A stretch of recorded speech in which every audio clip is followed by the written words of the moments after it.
Okay, Bismillah ar-Rahman ar-Rahim, Nahmadu wa nusalli ala Rasulil Kareem, amma ba'd. All right. So, are coffee beans from the digestive system of a civet cat, are they permissible for consumption? So, this is kind of a strange question. So there are regions in the world where you have certain animals. They eat food that we eat and consume. Coffee grounds, or I should say, coffee beans, are one such. They're one such food. So this cat, my understanding is what this cat does is that it consumes these coffee beans, and it undergoes fermentation while it's in the digestive tract of this animal, of this cat. Now the question is, people in that region, believe it or not, they use these coffee beans. They use it to make coffee. Now the question is it permissible to use coffee which has come out from the digestive tract of this civet cat? You could probably look it up online as well. For those people, just Google it, and it'll come up. So there are places in the world that use these coffee beans.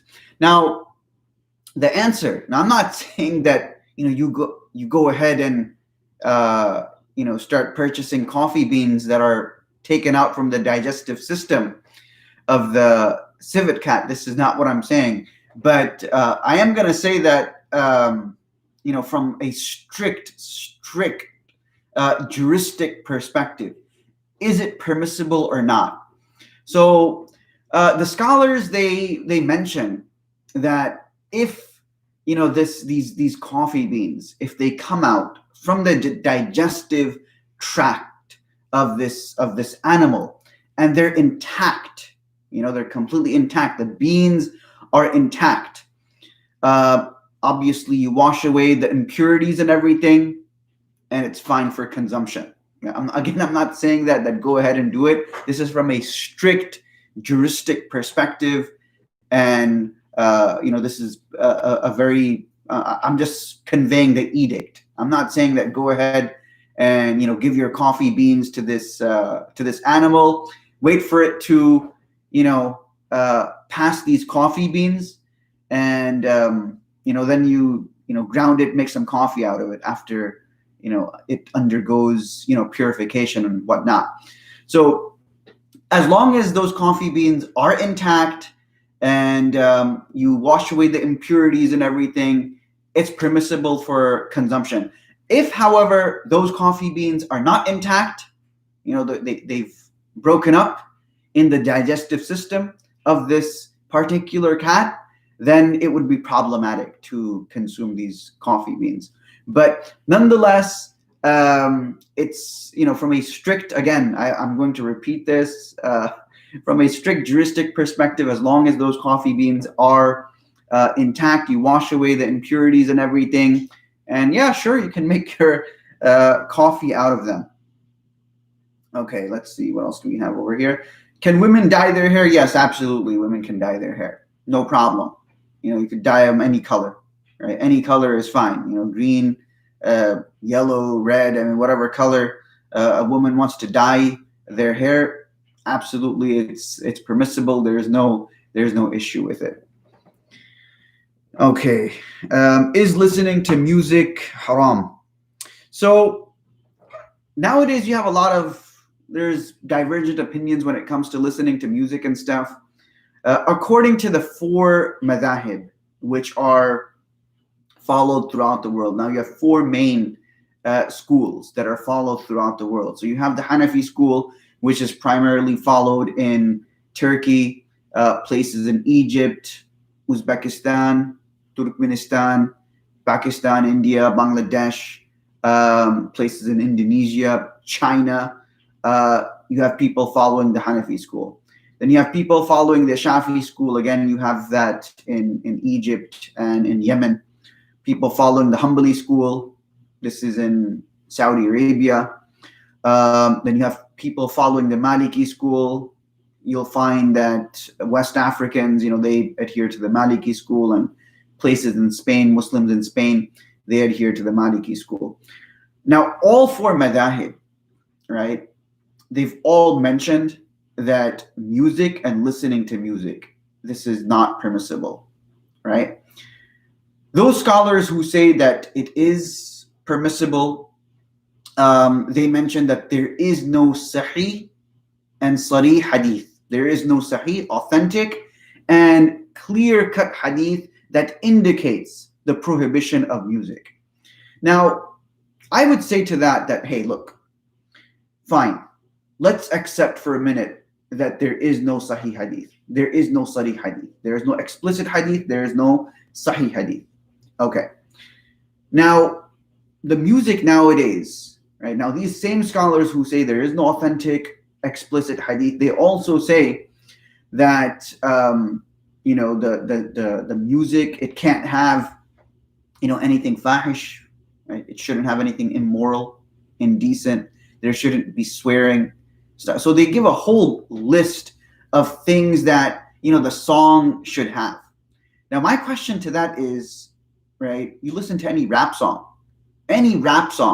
you listen to, there's a whole bunch of swearing. It's really explicit, right?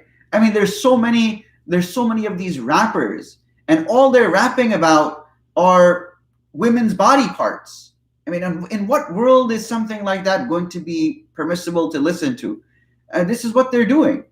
And it's just fascinating to me that, when they cite scholars that say, hey, you know what, this is permissible, and such scholar has said that it's okay to listen to music, but they conveniently forget, I should say, that, those same scholars that say music is permissible, they have an entire list of criteria that, these are also things that they add, that, okay, music is permissible, but that music shouldn't have any haram content. And any haram content is defined by that it shouldn't have, cuss words. There shouldn't be any swearing. There shouldn't be any explicit content that is being sung. And nowadays, there's just all of the music that you listen to, right? There's innuendos in there, whole bunch of innuendos, right? Sexual innuendos in that music. You also have constant swearing. And these guys, they're all talking about, women's body parts. So, how is that jaiz? How is that permissible? In what world is that permissible? I mean, find me any song. I mean, I'd like to know, because I don't know. Just find me any song that is decent and that talks about something decent. I mean, if anyone can direct me to such a song, okay, fine. You know what? Follow that scholar's opinion. But you have the four primary schools that have been followed from time immemorial, right? You have the Hanafi school, you have the Shafi school, you have the Maliki school, you have the Hanbali school. All of them have mentioned and stated in very clear terms that any type of music is impermissible and should not be listened to. And then you have a few isolated scholars who say that it's okay, but they have a whole list of requirements. They have a whole list of modifications that nobody seems to want to follow. And they just quote these scholars that, hey, you know what? He said it's permissible, so I can listen to music. Let me go ahead and listen to some rap. Let me go ahead and listen to some pop, right? I'm going to listen to some songs, and lo and behold, those songs, they contain so many sexual innuendos that someone who's not baligh, right? Someone who is, immature would probably become baligh just by listening to these sexual innuendos. I mean, I'm trying to understand how these guys justify that, how people justify this. I think, personally, I feel that, if there's no khair in it, if there's no goodness in it, there's other content that we can listen to. I mean, come on, go listen to some nasheeds or something. There are decent nasheeds out there. Listen to that. That's a good alternative. Instead of listening to music, right, where it contains all of this nonsense and just crap. It's better just to listen to nasheeds and naat, stuff like that. And it's good content. It's decent content. It's not like these kids are listening to, they would be listening to anything bad. So I think parents, they really need to be educated as to what exactly is being said, right? I mean, when kids start listening to rap, I mean, you listen to these rap songs and all it speaks about is, this person looks like this, or that girl looks like this, or this is what I want to do. And I mean, these are the things that are very inappropriate for kids nowadays. And I think, we should try our utmost best as parents to, maintain the innocence of our kids, right? Let's see, what else do we have over here? So yeah, I would say that music, it should be refrained from, especially music nowadays. We should try to refrain from it because there is no goodness in that type of music. And the scholars who do say that music is permissible and they give, an all-out permissibility to listen to music, they also have their own modifications and conditions that everyone conveniently forgets to mention and follow. They don't want to follow it, right? And as I've stated, those conditions and modifications are that music should not contain anything, explicit, messed up. They shouldn't contain swear words. They shouldn't contain, innuendos, stuff like that. But nobody wants to, follow and adhere to these conditions. So my question is, in what world is, that going to be jaiz, right? You're just following one aspect and then you forget the rest of the fatwa, right? You listen to what you want to listen to, and then you conveniently forget the rest of the fatwa. I mean, that's just irresponsible. Okay, what do we have over here?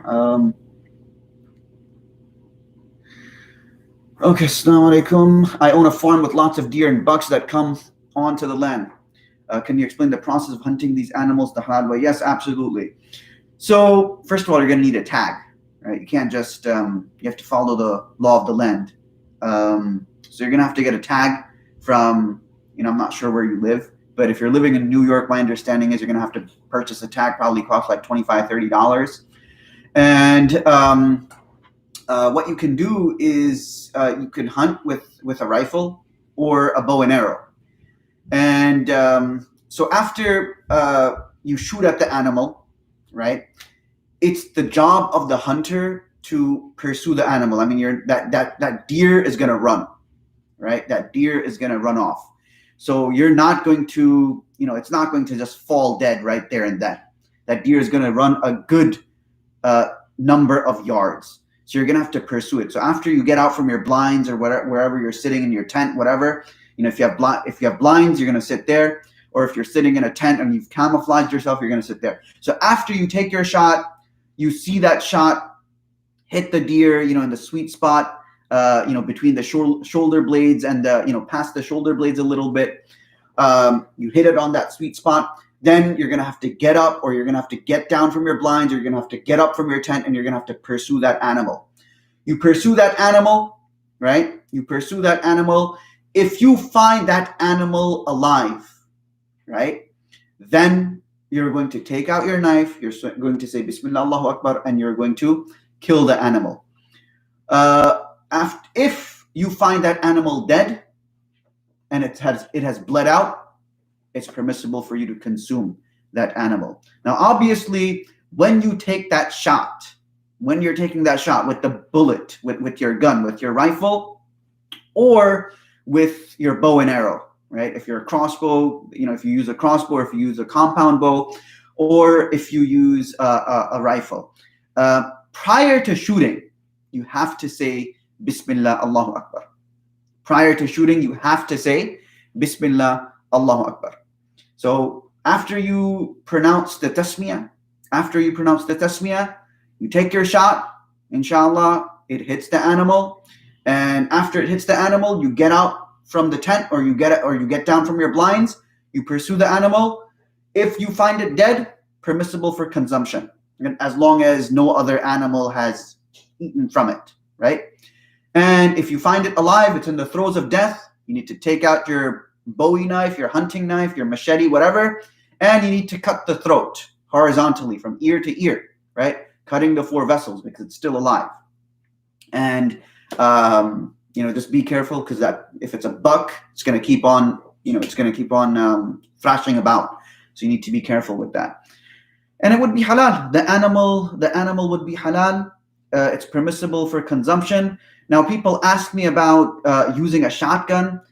I think using a shotgun is kind of problematic. The reason being is, does that slug, does it kill the animal by force, or does it kill the animal by piercing the skin of the animal? Because if it's killing the animal because of blunt force trauma, that's kind of problematic, because that would come under the purview of wal mawquda, right? Allah subhanahu wa ta'ala mentions certain animals that are impermissible for consumption. One of them is the animal that has died because of blunt force trauma. So when you use a big shotgun shell, that thing is just a big slug. It's a piece of lead. Now, when that lead goes through an animal, does that animal die because of blunt force trauma, or is it, piercing through the animal? I don't think it's piercing through. And I did ask a few hunters, and they also feel the same way, that it's not really piercing through. They felt that it dies because of the blunt force. I mean, it just, because it's a shotgun. I mean, you have a 12-gauge shotgun. That thing is a cannon. So what happens is that literally the animal is lifted up. I mean, if you're shooting from about, if you're shooting from, 50, 60 yards, that animal is just lifted off of its feet because of the sheer, volume, the sheer velocity of that shot. So they felt that, the shotgun shell, that's not the best way to hunt. So I would probably say, a rifle, because the bullet is conical, or, crossbow, or you have, the compound bow. This is the best way. And for certain that the animal is 100% halal. So I would avoid using a shotgun. If you're using, buckshot, for duck hunting, turkey hunting, that could probably be halal as well. But again, you're gonna have to pursue the animal, and if you find the animal alive, right? If you find the animal alive, then you have to, cut the throat. You have to cut the 4 vessels from ear to ear, and obviously you have to pronounce Bismillah. If you don't pronounce Bismillah before you shoot, then the animal is not going to be halal. Okay, so pronounce Bismillah, and after you hit the animal, pursue it. If you find it dead, it's permissible for consumption. If you don't find it dead, it's still alive, thrashing about, take your knife, cut the throat, and make sure you cut the 4 vessels. Animal is halal. Okay, Brother Atif, what are you asking over here? What an ijazah of hadith? Is it something every student gets after alim course, and a hadith specialization for it? Yes, after completion of the alim program.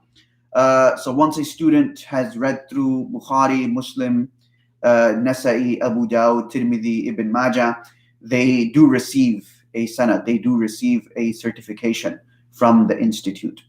And that certification acknowledges that you have gone through the 6-year course, 7-year course, 8-year course, whatever, and you have undergone training in hadith. Hadith specialization, this comes after Dawra Hadith, after the final year, and that's a little bit more in depth, right? Hadith specialization, it deals with the narrators, it deals with when a hadith are accepted and when hadith can be rejected. That's what it deals with. So it's a very broad spectrum of understanding hadith. Usually students who go through the traditional studies, they go through the diraya of the hadith. So diraya means they go over the meaning of the hadith. They go through the translation of the hadith, and rarely and seldom you will see the teacher who's teaching hadith that he will discuss the sanad, the chain of narrators. This is something that the student is encouraged to do on his own. Okay. Are you allowed to kill coyotes and fox? Yes, absolutely.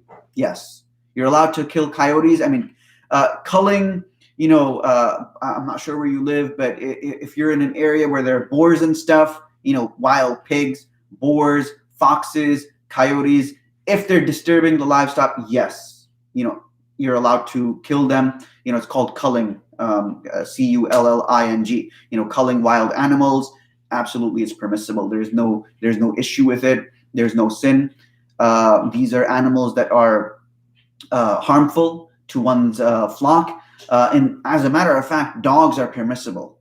Dogs are permissible. This is why you have, the Hanafi school, they have permitted dogs, that dogs can be kept by, people who are involved in farming, right? So, you have goats and sheep.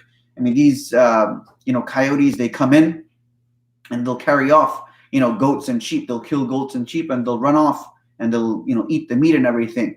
And these are very costly animals and the farmer can suffer. So yeah, absolutely. You take out your, 12 gauge shotgun and you shoot at those things. You shoot at the coyote, shoot at the foxes, make sure you protect your flock and stuff. You don't want them to be eating chickens as well. Sometimes if a coyote gets into a chicken coop, that's it. Those chickens are gone. You might as well say goodbye to your chickens forever. So yeah, kill those coyotes, kill those foxes, anything that could be potentially harmful to your flock. You're within your right, your Shar'i right. You're within your Shar'i legal Islamic right to take out your shotgun, rack that thing up, start aiming. Put a scope on it, start aiming at those animals that are causing havoc on your farm. Okay. Do you have any interesting story from Darul Uloom Karachi? And there are a lot of interesting stories, but Darul Uloom Karachi is, the scholars over there, each and every single one of them, they're interesting in their own right.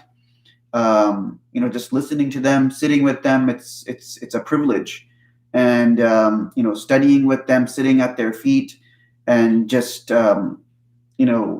benefiting from their expertise in hadith and in jurisprudence. It's just, for me, it was just, it was a very profound experience, and it is a very humbling experience for me anyway.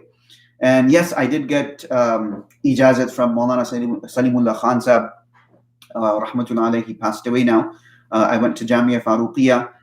This is in an area where there was, it's not far from Qaeda-Azam Airport. I went over there. I did get ijazat hadith from Maulana Salimullah Khan Sahab. He was one of the great scholars of Pakistan. Allah subhanahu wa ta'ala reward him.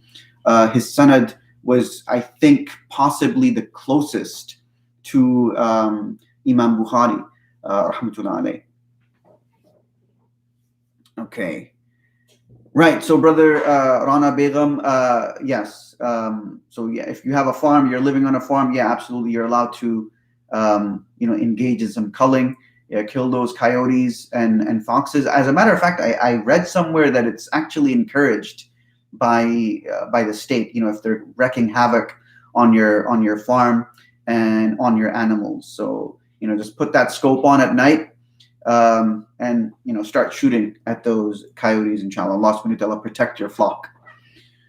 Okay, do I need to give zakat on inheritance that I've not yet received? No, you don't have to. You don't have to give zakat on inheritance that you have not yet received. So, for example, let's say a relative passes away and you're supposed to receive inheritance from that relative. I mean, that's your money technically, but because it has not yet come into your possession, you don't have to give zakat on it. Once it comes into your possession, that's when zakat becomes obligatory. And it becomes obligatory once your zakat maturity date, once that comes in, that's when it becomes obligatory. You're going to add that amount to your existing money, whatever you have. So until you get that amount, zakat is not obligatory. Once you get it, after that, it becomes wajib. All right. Does a civil divorce constitute talaq from an Islamic perspective? No, it doesn't. It doesn't constitute a talaq from an Islamic perspective. From an Islamic perspective, it's important that the individual, obviously if the marriage is not working out and both the husband and wife, they cannot maintain the hudud of Allah subhanahu wa ta'ala. They cannot maintain the laws of Allah, the injunctions of Allah.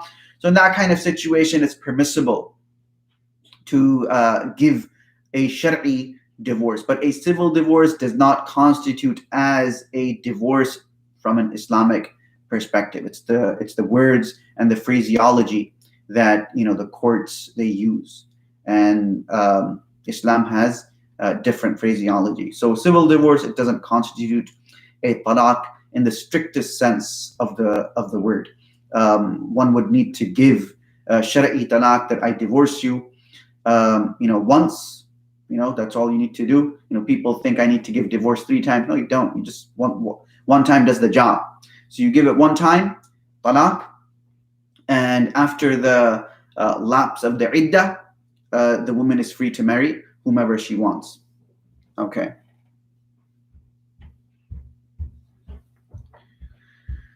Okay, Mufti, I heard for the first 4 or 5 years of your alim, you shouldn't go to a big madrasa. You should only go for the last few years. What's your take on that? I would say that's a pretty wise decision, because the initial years, it's if the classes are small, the ustad pays more attention towards you. You get to read a lot more often. So when the classes are small, yes, you benefit a lot more from the teacher's expertise. So yeah, for the first, I would say 2-3 years, you do your fundamental books, your primary books, in a small setting, and then for the latter years, you enroll in a bigger madrasa where one scholar has been teaching the same book for 25, 30, 40 years. I mean, you want that expertise, you want that ability, right? Because when one scholar is teaching one book, Bukhari, for example, for 30, 40 years, I mean, they have not just gained a wealth of experience, but there's so many small nuqat, there's so many small fawaid, benefits that they have gleaned over their years of teaching Bukhari and Muslim, which they will share with you.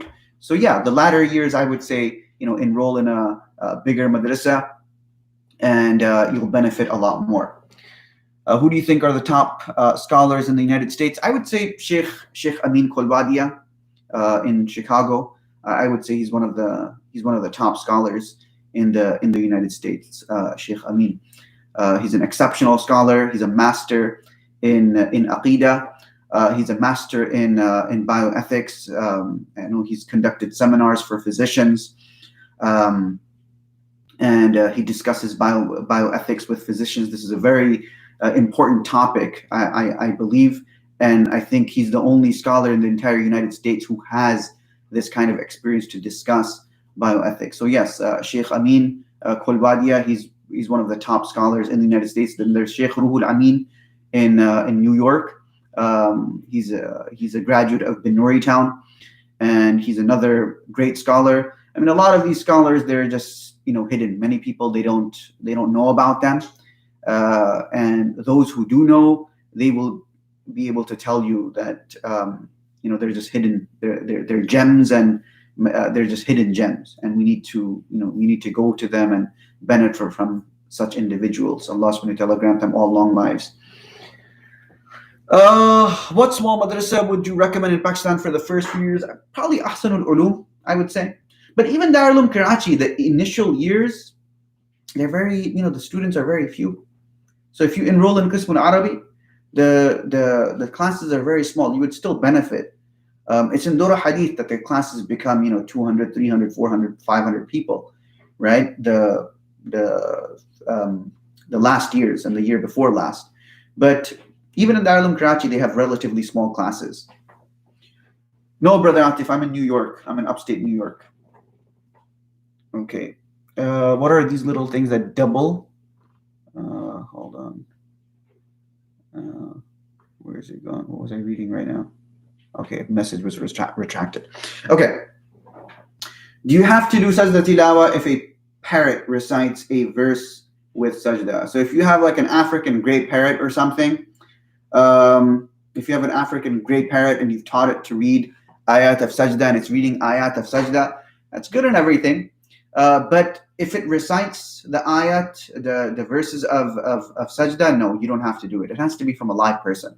And when I say live person, it can't be a recording as well. So if, for example, you're listening to recitation online and it's not live, it's a recording, you don't have to do sajda. So same thing with a parrot. First of all, a parrot is not a human being. It's just imitating speech. It's like a recorder. So if it recites Quran, or specifically an ayah of sajda, and you happen to listen to it, no, you don't have to do sajda. You don't need to do sajda. And similarly, if you're listening to Quran online, you don't need to do sajda if it's a recording or something. What do you think of Mufti Munir Ahmed of New York? I don't know who Mufti. Are you talking? If you're talking about Mufti Munir Akhun, I'm not sure if he has a madrasa in New York City. And I don't know much about him. I don't have any comment about him. He's not running an institute. Those who are running an institute in New York City, that's Darul Ulum New York. They're running an institute over there. And it's in Jamaica. So that institute is located in Jamaica, New York. There are other institutes as well in Chicago, and in Chicago there is a very reputable institute. And if you want to study, you can go over there. Yes, he's the son-in-law of Maulana Yusuf Ludhianwi. He's the son-in-law of Maulana Ludhianwi. Rahimahullah, the one who was Shaheed, who became Shaheed in Pakistan, who was martyred. So I believe he is the son-in-law. But he does not have a madrasa. I believe he's more involved in ta'widat. He's more involved in this, what is this called? Exorcisms, I think. Exorcism and black magic, stuff like that. I mean, to be honest with you, when it comes to these kind of things, I'm kind of skeptic. It's not that I don't believe in black magic, it's just that I don't think it's as common as people think it is. Okay. What are these little things that devil, if you kill them when they come near the dead end, they kill people? Is this true? What are they called? Brother Azim, I'm not sure what you're talking about over here and what you're trying to refer to. But if you can kind of clarify what you intend to say, and if it's difficult for you to say it, you can give me a call or something, and I'll try to respond. Okay. Okay, so that's it for today. Jazakallah khairan for everyone and who stopped by and listened, and whoever asked questions. May Allah subhanahu wa ta'ala grant us all the ability to follow His commands the way they ought to be followed, and inshallah Allah subhanahu wa ta'ala give us all tawfiq to perfect our worship. I mean, this is what these questions are all about. It's all about perfecting our worship for the sake of Allah subhanahu wa ta'ala. This is the purpose of fiqh. This is the purpose of jurisprudence. Ma'rifatun nafs ma laha ma alayha. That we understand the self. It's knowledge of the self. Whatever is incumbent upon it, whatever we're responsible for doing. This is why there is jurisprudence. Jurisprudence is not just a set of laws that are dry and they have to be followed. Jurisprudence is knowledge of the self. That what are my responsibilities to Allah subhanahu wa ta'ala? What are my responsibilities to myself in this world? And as long as I follow the commands of Allah subhanahu wa ta'ala, I will fare well. I will fare well in the hereafter. Okay. Do you think there are more madrasas in New York or Chicago? I'm not sure, Brother Atif. You can give me a call and I can discuss it with you at length. But as far as madrasas in New York or Chicago, I'm not sure. I think there are there's 1-2 madrasas in New York and there is a few madrasas in Chicago. So if you're talking about quantity, perhaps Chicago has more madrasas over there. I mean, the concentration of Muslims are a lot more in Chicago. So obviously you're going to have more madrasas. I mean, you have Darul Qasim over there, you have Masjid Salam, and then I think you have one other place. I forget, the name escapes me. And New York just has Darul Ulum New York. That's the only one. There might be others as well. But fully fledged madrasas, I'm not too sure. But if you want to know, if you have further questions, you can always give me a call. My number is it's public knowledge. If I don't pick up, inshallah, I'll call at a later time and I'll respond to your questions, inshallah. Okay, so that's it for tonight. Jazakallah khairan to everyone. Allah subhanahu wa ta'ala grant us all understanding and tawfiq to do that which pleases Him. I will see everyone next week. Barakallahu feekum. Assalamu alaikum wa rahmatullahi wa barakatuh. Wa alaikum salam. Fahad, take care, man.